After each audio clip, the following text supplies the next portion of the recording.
सिंह प्रिंसू जी, शाखा मंत्री doctor SP Singh ji, विधायक श्री अवधेश सिंह जी, डॉक्टर नीलकंठ तिवारी जी, जिला पंचायत अध्यक्ष श्रीमती पूनम मौर्य जी और आज के इस कार्यक्रम में उपस्थित अघोरेश्वर भगवान राम और इस परंपरा के सभी अनुयायीगण, श्रद्धालुजन, उपस्थित भाइयों बहनों, आज स्वामी विवेकानंद जी की पावन जयंती भी है। पूरी दुनिया के अंदर भारत के सनातन हिंदू धर्म, वेद और भारत के दर्शन से दुनिया को अवगत कराने वाले स्वामी विवेकानंद का जन्म हम लोग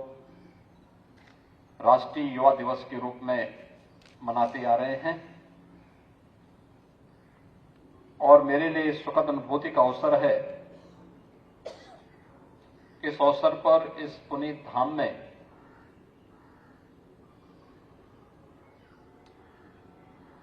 अघोरेश्वर बाबा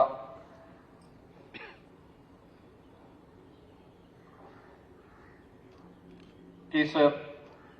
पावन धाम में मुझे आप सबके साथ इस पवित्र कार्यक्रम के साथ जुड़ने का अवसर प्राप्त हो रहा है। मैं इस अवसर पर इस पूरे आयोजन के साथ जुड़े हुए सभी सदस्यों को, खासतौर पर बाबा शंभुराम जी को और उनके सभी भक्तों, अनुयायियों और इस परंपरा से जुड़े हुए सभी पदाधिकारियों को मैं सबसे पहले हृदय से धन्यवाद देता हूं कि सर्वेश्वरी समूह ने मुझे अघोरेश्वर बाबा राम की इस पवित्र साधना स्थली के साथ जुड़ने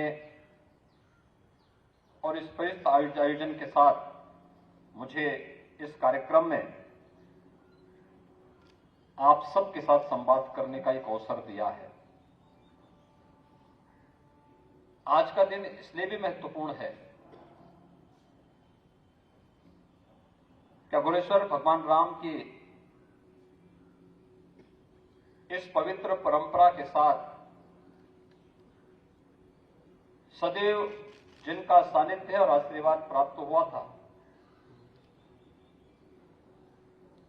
ऐसे पूजनीय माता जी का कल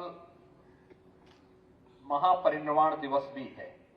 और उसकी पूर्व संध्या पर भगवान राम की स्मृति में यह भव्य आयुष भवन, जो योग, आयुर्वेद और प्राकृतिक चिकित्सा का एक नया केंद्र बिंदु बनने जा रहा है, जो संपूर्ण आरोग्यता की गारंटी हम सबको दे सकता है, इसके इस भव्य उद्घाटन कार्यक्रम के साथ हम सबको जुड़ने का अवसर प्राप्त हुआ है। भाइयों बहनों, हम सब इस बात को जानते हैं कि भारत की शैव परंपरा में अघोर परंपरा एक साधना की एक ऐसी प्रकृति है जो अगर आध्यात्मिक दृष्टि से देखें तो इस जगत में रहते हुए भी परमात्मा के साथ संबंधों को जोड़ने और व्यवहारिक दृष्टिकोण से देखें तो समाज को जोड़ करके एक सामाजिक न्याय की अवधारणा को साकार करने का एक साक्षात उदाहरण प्रस्तुत करता है। अघोरेश्वर बाबा कीनाराम जी के द्वारा जिस अघोर परंपरा को एक नया जीवन दिया गया था, उस परंपरा को अग्रेसर भगवान राम ने एक नई ऊंचाइयां प्रदान की। और ये मेरे लिए सौभाग्य की बात है कि अग्रेसर बाबा कीनाराम की इस परंपरा से शैव परंपरा का अनुयायी होने के नाते जुड़ने का अवसर तो हमें प्राप्त हुआ ही है, लेकिन उनकी जन्मभूमि पर जो एक मेडिकल कॉलेज आदरणीय प्रधानमंत्री जी की अनुकंपा से प्राप्त हुआ था, उसका नाम हम लोगों ने बाबा कीनाराम मेडिकल कॉलेज रखने और उनकी उस आध्यात्मिक विभूति को आज की आधुनिक मेडिकल साइंस के साथ जोड़ने का एक कार्यक्रम जनपद चंदौली के अंदर चल रहा है।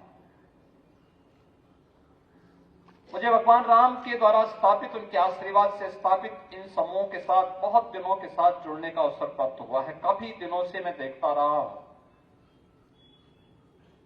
कैसे पड़ाव में और उसके आसपास के क्षेत्र में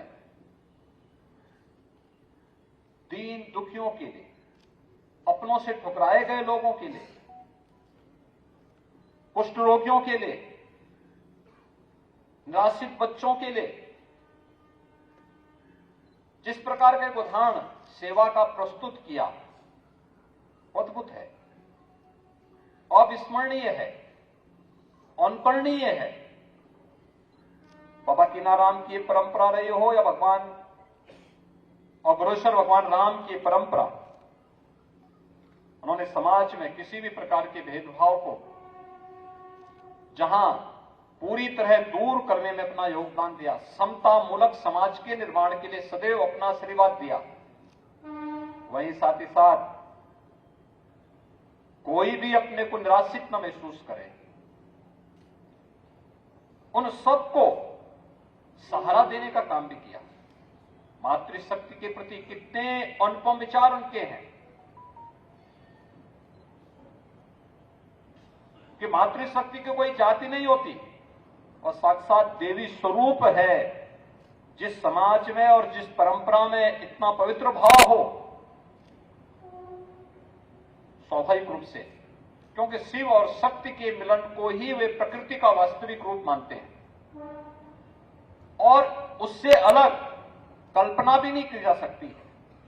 और यह पवित्र परंपरा आज उसी का प्रतिनिधित्व कर रही है। आयुष का यह बड़ा सेंटर, मैंने अभी इस आयुर्वेद, योग और प्राकृतिक चिकित्सा के इस बड़े केंद्र को मैंने बाबा शंभुराम जी के साथ जाकर के अवलोकन किया है। उद्घाटन के बाद मैंने देखा है, एक तरफ आयुष से जुड़ी हुई विभिन्न विधाओं की उपचार की सुविधा है, आयुर्वेद से, होम्योपैथ से, वहीं पंचकर्म और अन्य जो भी आयुर्वेद की वे पद्धतियां हैं, योग और प्राकृतिक चिकित्सा की पद्धतियां हैं, उन सबको समावेश करके यहां पर आयुष के एक अच्छे केंद्र के रूप में मां गंगा के तट पर इस स्थापित करके लोगों को आरोग्यता प्रदान करने का भी एक माध्यम आज यहां पर सर्वेश्वर समूह ने यहां पर अग्रेसर भगवान राम के इस पावन स्थली पर काशीवासियों के लिए और यहां पर आने वाले सभी नागरिकों के लिए प्रदान किया है। मैं इसके लिए यहां पर इस पूरी परंपरा से जुड़े हुए, खासतौर पर सर्वेश्वरी समूह से जुड़े हुए उन सभी पदाधिकारियों को हृदय से धन्यवाद देता हूं कि जिन्होंने आयुष की इस परंपरा को यहां पर एक नया स्वरूप प्रदान करने में अपना योगदान दिया है। भाइयों बहनों, हम सब जानते हैं 2014 में प्रधानमंत्री बनने के बाद मोदी जी ने देश के अंदर बिखरी हुई आयुष की विभिन्न पद्धतियों को जोड़ करके आयुष मंत्रालय का गठन किया, जिसमें आयुर्वेद, होम्योपैथ, यूनानी, सिद्धा, योग, इन सभी पद्धतियों को एक साथ जोड़ा और जोड़ करके उन्होंने एक मंत्रालय बनाया, आयुष मंत्रालय के रूप में। आज आयुष मंत्रालय देश के अंदर हेल्थ एंड वेलनेस के सेंटर में बेहतरीन कार्य कर रहा है। यह अपने आप में एक हेल्थ एंड वेलनेस सेंटर है जो आयुष पद्धति से लोगों को संपूर्ण आरोग्यता की ओर एक नई दिशा दे सकता है। और यही नहीं, 21 जून की तिथि को दुनिया के अंदर विश्व योग दिवस के रूप में मनाने का कार्यक्रम आयोजित करना। आज दुनिया योग के पीछे भाग रही है। दुनिया के लगभग 190 से अधिक देश आज योग के साथ जुड़ करके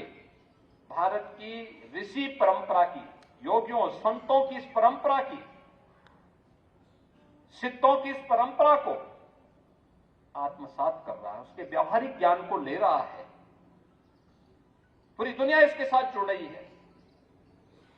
व्यावहारिक दृष्टिकोण से देखें तो शारीरिक और मानसिक रूप से स्वस्थ रहने का एक माध्यम है, लेकिन आध्यात्मिक दृष्टि से देखें तो जीवात्मा का परमात्मा से मिलन का एक शुरुआत वहां से शुरू होता है और योग का भी एक केंद्र यहां पर बनाया गया है।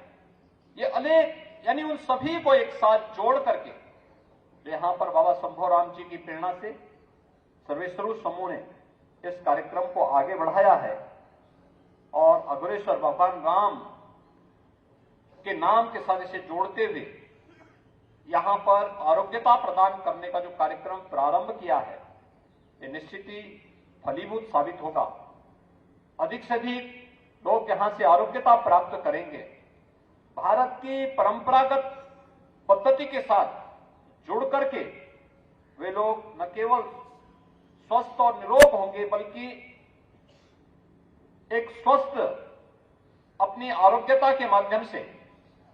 लोगों को भी एक नई दिशा देंगे। भाइयों बहनों, हमने आयुर्वेद और भारत की इस परंपरागत चिकित्सा पद्धति को एक प्रकार से विस्मृत सा कर दिया था, लेकिन इस सदी की सबसे बड़ी महामारी के दौरान आपने आयुर्वेद की ताकत को देखा होगा। न केवल भारत में, दुनिया के अंदर जो चीजें हमारी सामान्य पद्धति दिनचर्या की पार्ट थी, उसका हिस्सा थी, दुनिया उसके पीछे भाग रही थी। जैसे हम लोग हल्दी का उपयोग, सामान्य दिनचर्या में कौन ऐसा भारतीय परिवार होगा जो अपने यहाँ दाल, सब्जी या अन्य जो भी हम सब्जी रसोई बनती है उसमें हल्दी का उपयोग न करते हो, या जिन मसालों का उपयोग करते हैं, ये केवल मसाले नहीं है, ये केवल एक स्वाद के साधन नहीं है, बल्कि ये हमारी प्रतिरोधक क्षमता को कितना विस्तार देते हैं, कितनी मजबूती प्रदान करते हैं। यह कोरोना कालखंड में देखा होगा, जब बहुत सारे लोगों को हल्दी का पानी पीते हुए या दूध मिला हुआ हल्दी का दूध में हल्दी मिला करके पीते हुए आप सबने देखा है। काढ़ा का सेवन करते हुए देखा होगा। मुझे लगता है कोई बिरला ही घर रहा होगा भारत के अंदर और दुनिया के अंदर जिसने आयुष काढ़ा को किसी न किसी रूप में न लिया हो। आयुर्वेद के पीछे भागते हुए समूह को, दुनिया को आप सबने देखा होगा और ये चीजें दिखाती हैं कि आयुष में दम था और इसलिए विपरीत परिस्थितियों के बावजूद भी वह कोरोना जैसी महामारी के दौरान लोगों के जीवन की एक आस बनी थी। और इसलिए महत्वपूर्ण है क्योंकि आयुर्वेद की वास्तविक जननी भूमि तो एक काशी ही है। काशी से ही उसको एक नया रूप मिलना चाहिए। आज उसे यहां पर एक बार फिर से अग्रेसर भगवान राम आयुर्वेद, योग और प्राकृतिक चिकित्सा के इस केंद्र के माध्यम से पुनर्जीवन करने का काम यहां पर बाबा शंभोराम जी के सानिध्य में सर्वेश्वरू समूह उस कार्यक्रम को आगे बढ़ाने का कार्य कर रहा है। उत्तर प्रदेश सरकार और भारत सरकार दोनों मिलकर के देश के अंदर आयुष के प्रचार प्रसार में पूरा योगदान दे रहे हैं। हेल्थ एंड वेलनेस सेंटर के माध्यम से हजारों सेंटर बनाए जा रहे हैं जहां पर योग की सामान्य वहां पर क्रियाओं का अभ्यास कराने से लेकर के वहां पर आयुष पद्धति से उपचार की तमाम विभिन्न प्रकार के कार्यक्रम आगे बढ़ाए जा रहे हैं। दोनों सरकारों ने मिलकर के ये डबल इंजन की सरकार मिलकर के जहां इस कार्यक्रम को तेजी के साथ आगे बढ़ाने के लिए प्रतिबद्ध है, वहीं अगर यहां पर धर्मार्थ संस्थाएं इन सभी कार्यक्रमों के साथ जुड़ती हैं तो यह इस कार्यक्रम को एक नई गति और एक नई ऊंचाई प्रदान करेगा ही। और मेरा मानना है कि अब तक उपचार करने के लिए लोग दुनिया में जाते थे। कोरोना कालखंड में प्रधानमंत्री मोदी जी के नेतृत्व में आपने देखा होगा कि भारत ने कुछ मॉडल दिए दुनिया को। अभी चीन के अंदर कोरोना की कहर आपने देखी होगी, चौथी पांचवी कौन सी कहर है चीन में कुछ पता नहीं लगता, लेकिन क्या खराब स्थिति थी। लेकिन भारत के अंदर कोरोना पूरी तरह नियंत्रित है। चीन की वैक्सीन फेल हो गई, भारत की वैक्सीन एक नहीं दो वैक्सीन का लोहा दुनिया मान रही है। और यही नहीं, दुनिया के अंदर कोरोना जैसी महामारी के दौरान सबसे कम मृत्यु दर अगर किसी देश में रही और उसे सबसे अच्छे मॉडल किसी ने दिए हैं तो प्रधानमंत्री मोदी जी के नेतृत्व में भारत ने दुनिया को दिए हैं। यह भारत की ताकत है। हम इससे पहले सुनते थे कि उपचार कराने के लिए लोगों को दुनिया के अंदर, दुनिया के बड़े देशों में, विकसित देशों में जाना पड़ रहा है, लेकिन आयुष पद्धति भारत को हेल्थ टूरिज्म का एक नया हब बनाने की सामर्थ्य रखता है। और हेल्थ टूरिज्म के इस नए केंद्र के रूप में आयुष पद्धति अपने आप को तैयार कर सके, इसके लिए हम सबको तैयार होना होगा। और ये तो हम सब जानते हैं कि जहां स्वस्थ शरीर होगा वहीं स्वस्थ मस्तिष्क होगा, और जहां स्वस्थ मस्तिष्क होगा वहीं पर हम एक सशक्त और समर्थ राष्ट्र को आगे करने में सफल हो सकते हैं।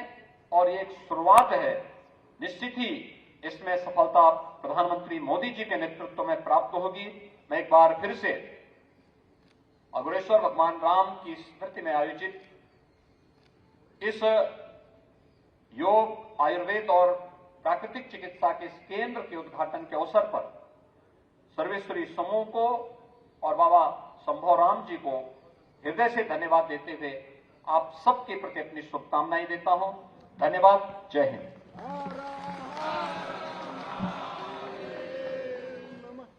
धन्यवाद महाराज जी, बहुत बहुत धन्यवाद। अब आगे के क्रम में आपसे सादर अनुरोध करता हूं कि कृपा करके इसी प्रांगण में वृक्षारोपण, तदुपरांत इसी प्रांगण से सटे हुए अवधूत भगवान राम वृद्ध आश्रम का अवलोकन करने की महान कृपा करेंगे। धन्यवाद महाराज।